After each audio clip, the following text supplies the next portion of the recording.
നിങ്ങൾ എപ്പോഴെങ്കിലും ലൈഫിൽ തോറ്റുപോയിട്ടുണ്ടോ? ചുറ്റുമുള്ളവരുടെ സൈഡിൽ നിന്ന് കുറ്റപ്പെടുത്തലുകളും പരിഹാസങ്ങളും മാത്രം കേൾക്കേണ്ടി വന്നിട്ടുണ്ടോ? ഒരുപാട് പ്രതീക്ഷയോടെ ലക്ഷ്യത്തിന്റെ അവസാന പടിയും കയറാൻ നിൽക്കുന്ന സമയത്ത് അവിടെ നമ്മൾ താഴെ വീണെന്നിരിക്കും, അല്ലെങ്കിൽ ആരെങ്കിലും നമ്മളെ തള്ളിയിടാൻ ശ്രമിച്ചെന്നിരിക്കും. അങ്ങനെ വീഴുമ്പോൾ നമ്മളൊന്ന് സൈലന്റ് ആവും.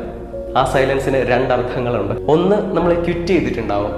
അപ്പൊ രണ്ടോ, it's just A beginning of something. നമ്മുടെ വിധി എഴുതേണ്ടത് മറ്റൊരാളല്ലല്ലോ, നമ്മളല്ലേ.